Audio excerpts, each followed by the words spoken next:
From 1907 to 1908, a German expedition, simply called the Central African Expedition, went on a scientific exploration of the Lake Kivu and Lake Victoria regions in sub-Saharan Africa, botany, zoology, geography, and ethnology being their major areas of focus. Once in Central Africa, the expedition members split up into groups multiple times, each group exploring a different territory and then meeting back up again. The Duke, Adolf Frederick of Mecklenburg, led the expedition. We start things off with a quote from the expedition in reference to the bias of many newspapers at the time, pertaining to the African natives and the current state of affairs. Contrary to the assertions of biased newspapers, the natives enjoy considerate treatment, not only here, but in many other parts of the West Coast. A treatment regarded with grave anxiety by such as really understand Negro psychology. The manner in which justice is administered in some of the chief West African towns, in many cases positively favoring the Negroes to an incredible degree, seriously resembles an unaccountable panic. Such obvious anxiety not to offend so-called influential individuals must in the long run have injurious results. For natives are quick to recognize timidity, and to take advantage of it. I could mention several examples bearing out this statement only too well.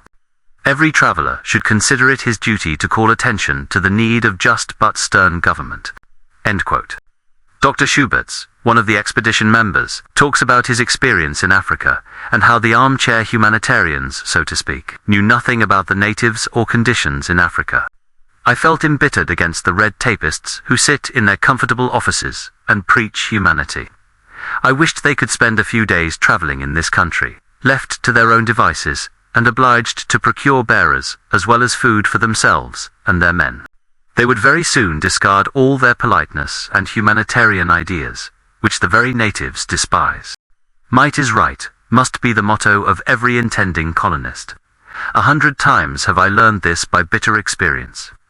For friendly persuasion will never induce a Sarah native to carry a tin box for you. He will do so only if he knows that his refusal will result in his hut being burned down by soldier." End quote.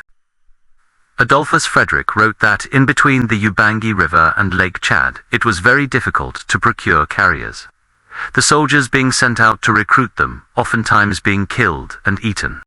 4 out of the 5 major tribes in the region the expedition traveled through were cannibals. We quote again from the expedition, on the state of society amongst the cannibal Manja tribe.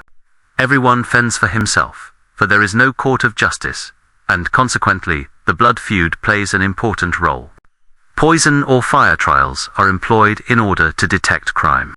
Supposing a man is accused of theft, he has to hold his hand in a fire, and if it burns him, he is considered to be guilty. In other cases, he may be forced to drink poison. If he dies, his guilt is held to be proven. Otherwise, he is innocent." End quote. Next, they describe the Manja children. They have their ears pierced at the age of 4, their noses at 5, and their upper lips a year later. When they are about 8 years old, their canine teeth are filed to a point, and at the age of 9, both sexes are circumcised. At 10, the children are sexually mature, and the girls are married at this early age. End quote.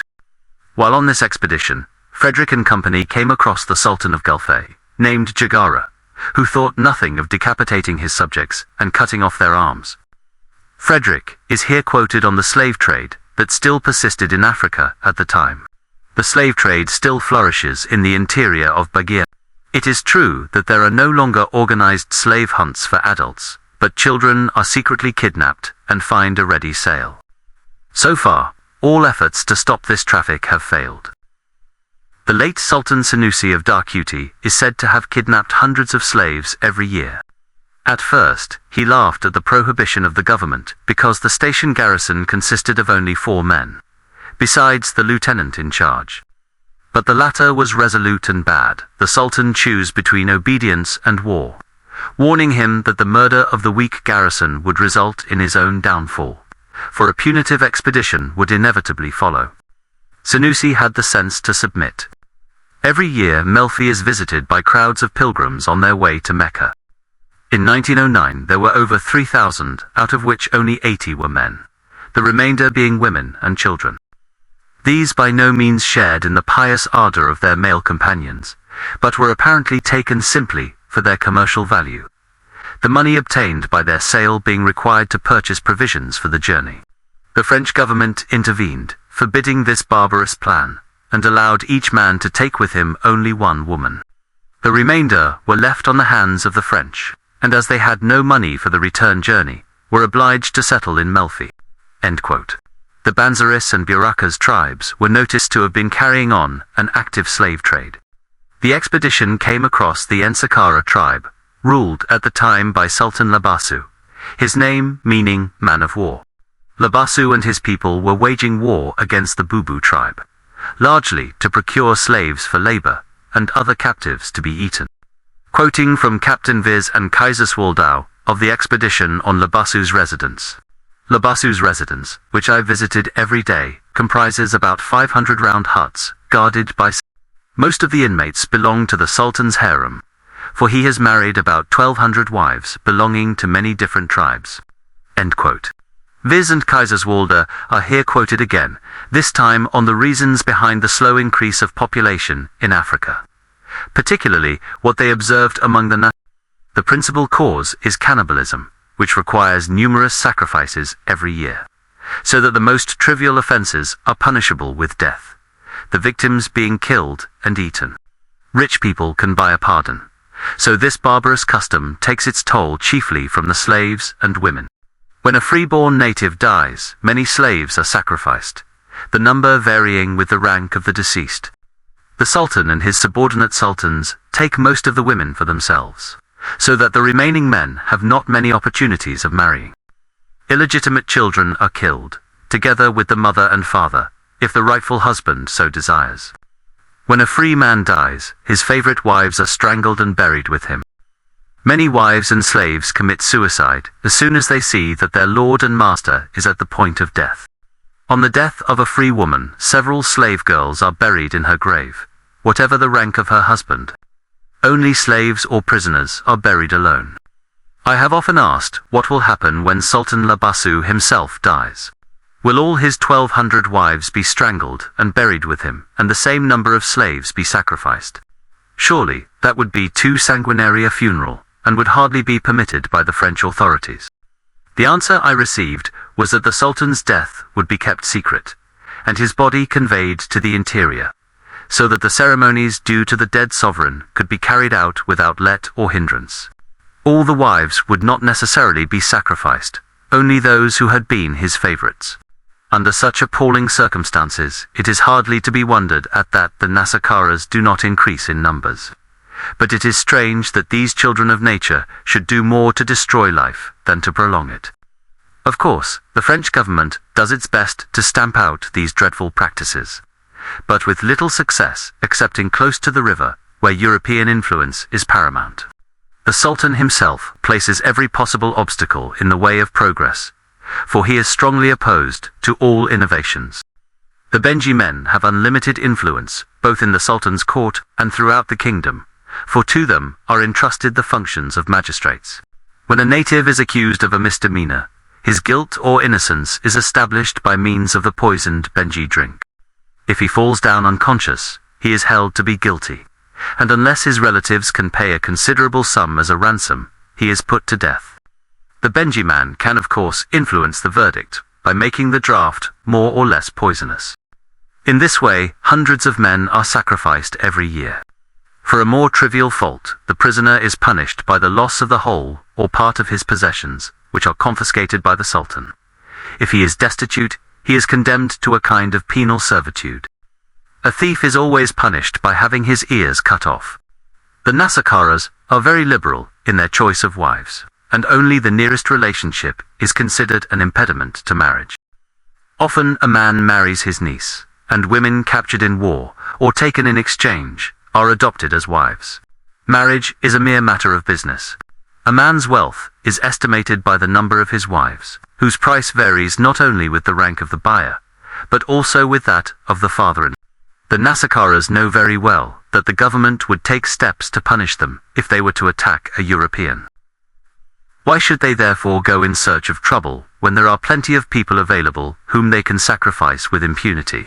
But if a European were to fall into their hands on the occasion of the death of a sultan or some similar function far away from the main road, he would run a very serious risk of being assimilated by an asakara, meaning sacrificed and eaten."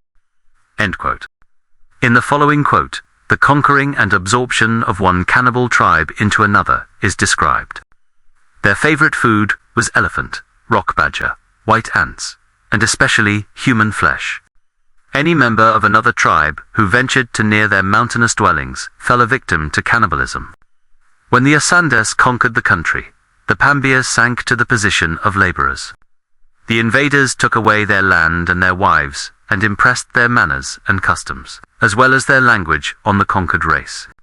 Consequently, the Pambias are being gradually absorbed by the Asandes and will soon have disappeared entirely as a separate tribe. Even now, it is extremely difficult to distinguish the ancient customs of the Pambias from those of the Asandes. Most of the younger generation are ignorant of the Pambia language and have quite forgotten the history of their tribe. They have adopted the weapons of the invaders, and also their household and agricultural implements. End quote. At the funerals of Pambia men, their favorite wives were usually sacrificed and buried with their husband's corpse. Dr. Schubert's is again quoted, this time about the slavery and cannibal practices he was eyewitness to, particularly the Mangbetas. In former times, the Mangbetas were continually fighting with the neighboring Monfu tribes, and their booty consisted not only of domestic animals, but also of the dead bodies of their enemies and of captured women and children, with which they satisfied their cannibal instincts. Schweinfurth alludes to their lust for human flesh, which in his opinion is unsurpassed by that of any other African people. The strict government of the Congo state has put down this horrible practice, for the Belgians punish with death any native convicted of cannibalism. The women of the upper classes leave the hard work to the household slaves and busy themselves with cooking and with their personal toilet, which takes up a great deal more time than their scanty attire would lead one to suppose. The 150 wives, which the great Mangbeta chief Okandor possesses, do nothing all day but beautify themselves and cook for themselves and their lord. They are not free from the follies of fashion, and it is considered particularly chic to let the nails grow very long, perhaps in order to show that all the hard work is left to the slaves. Nenzima, a sister of Munza's and a wife of Nyangara's, who lived at Okondo's court, had most unsightly nails several inches long. End quote. It was noticed by the expedition members and others that kissing was unknown among the African natives. Dr. Arnold Schultz of the expedition describes a native boy with a peculiar, somewhat traitorous attitude towards his tribe, the Masenga, after being the servant of a European. Quote, "Many customs are so deeply rooted that they resist for a long time the influence of civilization. Herr Koch's small boy, who bore the proud name of commandant, had so far lapsed from the traditions of his race that he looked down upon the people of his own village with the utmost contempt, and showed no compunction in addressing the old men as you nigger. Yet he was not to be dissuaded from the disfiguring custom of sharpening the teeth, and one day he had his splendid teeth filed to a point. A Masanga's idea of beauty will not permit him to leave his teeth in their natural condition." End quote. It was observed by the expedition members that the African natives had a common-sense attitude and an absence of foolish sentiment. In other words, they were not what many people call, in modern-day parlance, bleeding-heart liberals. Dr. Schultzes talks about his initial incredulity on the natives' practice of cannibalism, and how it was later confirmed by his servant boy. Quote, "After all that Musa had told me about his fellow countrymen, I was agreeably surprised at the peaceful appearance of the Banj villagers. Naked children played with whips and tops in the clean village street, whilst the women and girls, adorned with heavy brass necklets, were returning from their work in the fields. They wore bunches of scarlet blossoms, and appeared to be in high spirits. And yet, it is these Canabems who practice the most revolting form of cannibalism, or at any rate, did practice it until quite recently. Men who were on friendly terms used to give one another their parents in exchange for cannibal purposes, as soon as they had grown old and weak and were useless for anything else. I had heard this barbarous custom repeatedly ascribed to the Kunabems, but could not bring myself to believe such an accusation until it was confirmed by Musa." End quote. Like with a multitude of previous African explorers, the cannibal tribes confirmed to the expedition that monkey and human flesh tastes very similar. Thanks for watching.